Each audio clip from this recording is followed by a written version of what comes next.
মধ্যপ্রাচ্য সংঘাতের সবশেষ পরিস্থিতি নিয়ে আলোচনায় স্টুডিওতে আছেন সহকর্মী রবিউল ইসলাম আওলাদ। যাচ্ছি তার কাছে।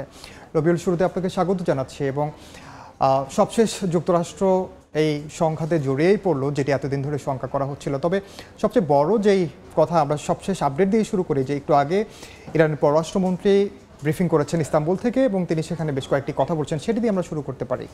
হ্যাঁ, আমরা দেখলাম যে কিছুক্ষণ আগে এখনও মনে হয় কথা বলছে আব্বাস আরাকচি, এবং যে ইরানের যে হামলা চালিয়েছে যুক্তরাষ্ট্র, সেই যুক্তরাষ্ট্রের হামলার বৈধতা নিয়ে তিনি প্রশ্ন করেছেন। তিনি বলেছেন যে আন্তর্জাতিক সম্প্রদায়কে বৃদ্ধাঙ্গুলি দেখিয়ে এবং কূটনৈতিক যে আলোচনা চলছিল, সেই কূটনৈতিক আলোচনায় বিন্দুমাত্র শ্রদ্ধা করেনি যুক্তরাষ্ট্র।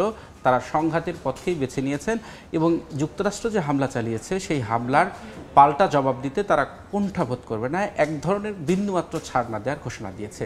আমরা একটু যে যুক্তরাষ্ট্র যে ইরানে হামলা চালিয়েছে, সেই হামলাটি কোন কোন জায়গায় যে হামলা চালিয়েছে তার একটু কথা বলি। আমরা জানি যে যুক্তরাষ্ট্র 3টি পরমাণু স্থাপনায় হামলার কথা বলেছে এবং যে বিষয়ে তারা যে হামলা চালিয়েছে সেই হামলার বলা হচ্ছে যে B2 বোমারু বিমান, যে অত্যাধুনিক সবচেয়ে অত্যাধুনিক যে যুদ্ধ বিমান, সেই যুদ্ধ বিমানের মাধ্যমে যে বাংকার বাস্টার যেটা বলা হচ্ছে সেটা দিয়ে হামলা চালিয়েছে। এবং তিনি বলেছেন, অর্থাৎ হামলার পরপরই কিন্তু গণমাধ্যমের সামনে ডোনাল্ড ট্রাম্প কথা বলেছেন, তার পাশে ছিলেন মার্কিন পররাষ্ট্রমন্ত্রী মার্কো রুবিও।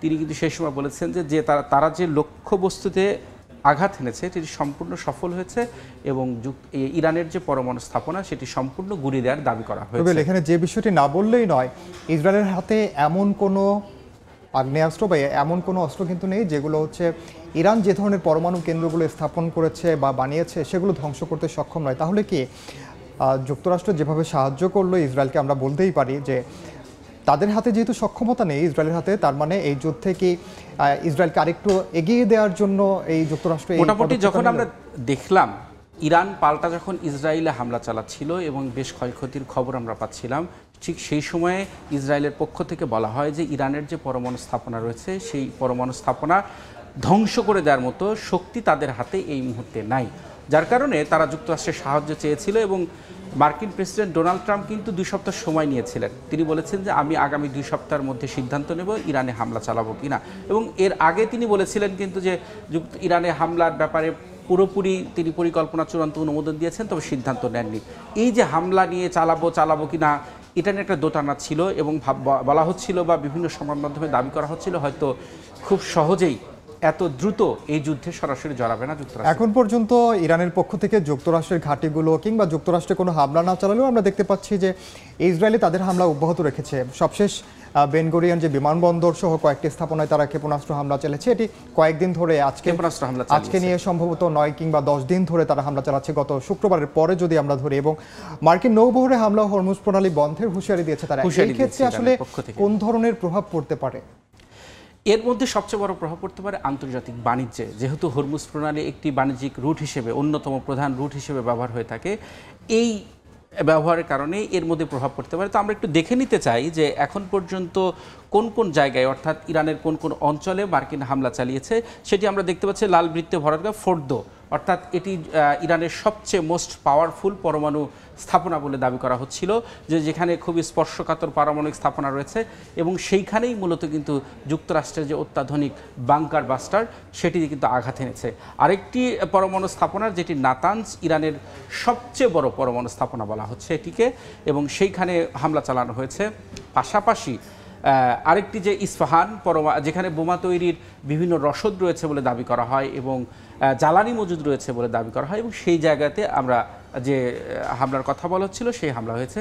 এই যে ইরানের যে হামলা, সেই হামলার পাল্টা ব্যবস্থা নিয়েছে তেহরান, ইসরায়েলের বিভিন্ন জায়গায় হামলা চালিয়েছে। আমরা জানি শুধু হামলা না, যুক্তরাষ্ট্র কিন্তু হামলার পরে নিজেদেরও বাড়তি ব্যবস্থা নিয়েছে। তাদের নাগরিকদের সতর্কতা জারি করা হয়েছে, তাদের যে বিভিন্ন স্থাপনা রয়েছে সেখানে। নাগরিকদের কথা যেহেতু বললেন, যুক্তরাষ্ট্রের নাগরিকরা কিন্তু খুব পজিটিভভাবে নাই কিন্তু যুক্তরাষ্ট্রের যে এই পদক্ষেপটি, এর মধ্যে তারাও উদ্বিগ্ন যে যুক্তরাষ্ট্র কি আসলে এই সংঘাতে পুরোপুরি জড়িয়ে পড়লো, তাহলে কি তাদের উপর এই দায়ভার আসবে কি? একদম ঠিক বলেছেন। মার্কিনরা কিন্তু এই হামলা নিয়ে একটি বিপরীতমুখী পাল্টাপাল্টি অবস্থানে রয়েছে। তারা বলছে যে যুক্তরাষ্ট্রকে এটা অযথা অপ্রয়োজনীয়ভাবে এই যুদ্ধে জড়ানো হচ্ছে, যার দায় পুরাটা ডোনাল্ড ট্রাম্পকে দেওয়া হবে। এবং বিরোধী যারা ডেমোক্র্যাট, যারা সিনেটর রয়েছে, আইন প্রণেতা রয়েছেন, তারাও কিন্তু ট্রাম্পের সমালোচনা করেছেন এবং কেউ কেউ বলেছেন যে ডোনাল্ড ট্রাম্প এর মাধ্যমে সংবিধান লঙ্ঘন করেছেন, কারণ কোন একটি যুদ্ধে জড়াতে হলে এটি কংগ্রেসের অনুমোদন লাগে, কিন্তু তিনি অনুমোদন নেয়নি। এই প্রতিবেদনের পরে বিশ্বের বিভিন্ন দেশ কিন্তু প্রতিক্রিয়া জানিয়েছে, হামলার পক্ষে বিপক্ষে অবস্থান নিয়েছে। এই মুহূর্তে যে সৌদি আরব হামলার নিন্দা জানিয়েছে, চীন নিন্দা জানিয়েছে, লাতিন আমেরিকার দেশগুলো নিন্দা জানিয়েছে, তবে ইউরোপ এবং অস্ট্রেলিয়া, নিউজিল্যান্ড তারা কিন্তু একটু কৌশলগত অবস্থান নিয়েছে। তারা যুক্তরাষ্ট্রের হামলার নিন্দা জানায়নি, কিন্তু তারা বলছে এ ধরনের পদক্ষেপ যে আন্তর্জাতিক যে শান্তি এবং স্থিতিশীলতা সেটার জন্য হুমকি। একই সঙ্গে অস্ট্রেলিয়ার পক্ষ থেকে বলা হয়েছে যে ইরানের যে পরমাণু কর্মসূচি, এই পরমাণু কর্মসূচিও বিশ্ব শান্তির জন্য।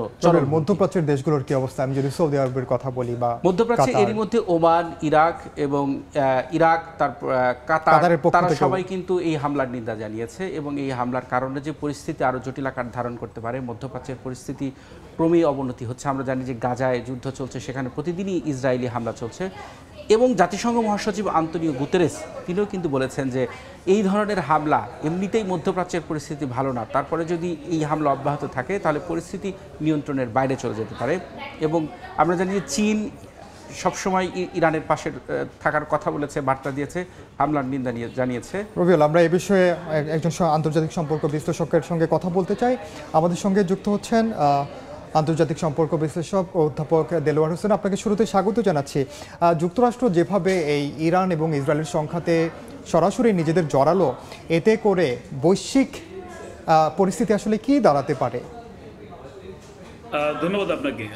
না, নিঃসন্দেহে বৈশ্বিক পরিস্থিতি তো আমরা জানি যে এমনিতেই ইউক্রেন যুদ্ধ থেকে শুরু করে অনেকগুলো সংকটের মধ্য দিয়ে যাচ্ছে বিশ্ব পরিস্থিতি বা যুদ্ধ কিংবা আন্তর্জাতিক পর্যায়ের অনেক ধরনের নিরাপত্তা সমস্যা আছে। তার মধ্যে মধ্যপ্রাচ্যের আরও আগে থেকে আমরা জানি যে এখানে গাজা ইস্যুকে কেন্দ্র করে একটা যুদ্ধ চলছে এবং ইসরায়েলের যে আগ্রাসন এবং যে গণহত্যা সেটিও চলমান আছে।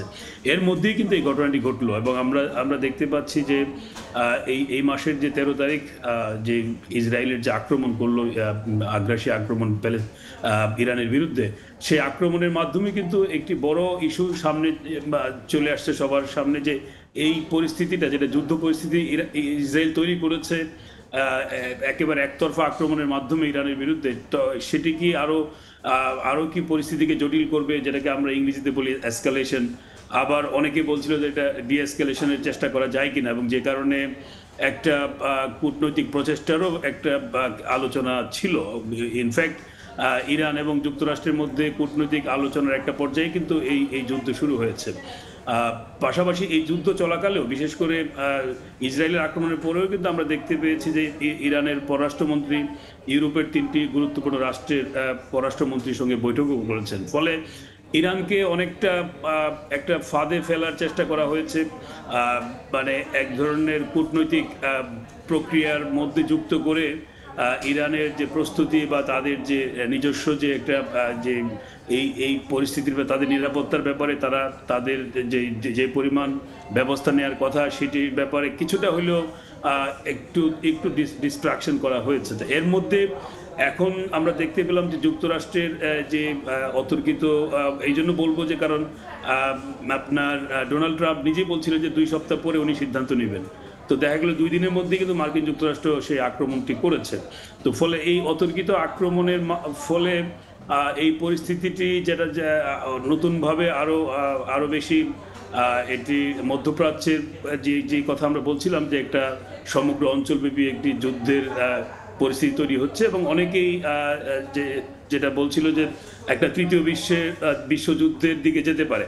তো তৃতীয় বিশ্বযুদ্ধ না হলেও আমরা হয়তো যদি এই যুদ্ধ পরিস্থিতি যদি কন্টিনিউ করে, যেটা কন্টিনিউ করাটা মানে একেবারেই অস্বাভাবিক না, কারণ আমরা জানি যে মার্কিন যুক্তরাষ্ট্র যে আক্রমণটি করেছে তারা সেখানেই থেমে নাও থাকতে পারে, কারণ ডোনাল্ড ট্রাম্প তার যে বক্তব্য দিয়েছে যুদ্ধের এই আক্রমণের পরে, সেখানে ইরানের উপরে এক ধরনের একটি হুমকি, নতুন করে হুমকি দিয়েছে যে তারা যদি শান্তির পথে না আসে তাহলে তাদের তাদের বিরুদ্ধে আবারও আক্রমণ হতে পারে, তারা ট্র্যাজেডির জন্য অপেক্ষা করতে হবে, এরকম হুমকি দেওয়া হয়েছে। তো ফলে ইরান তার নিজস্ব যেমন একটা শক্তিমত্তা ইতিমধ্যে দেখিয়েছে, এবং ইরান ঠিক অতীতে মার্কিন যুক্তরাষ্ট্র যেভাবে ইরাক কিংবা লিবিয়ার মতো দেশগুলোকে অনেকটা গুড়িয়ে দিয়েছে বা তাদের সেই দেশগুলোকে অলমোস্ট তাদের নিয়ন্ত্রণে নিয়ে এসছে, ইরান কিন্তু আসলে এখন ইরানের হামলা বা প্রতিক্রিয়ার উপরেই নির্ভর করছে আসলে সামনে কি ঘটতে যাচ্ছে। অধ্যাপক দেলোয়ার হোসেন, আপনাকে অসংখ্য ধন্যবাদ আমাদের সঙ্গে যুক্ত হওয়ার জন্য।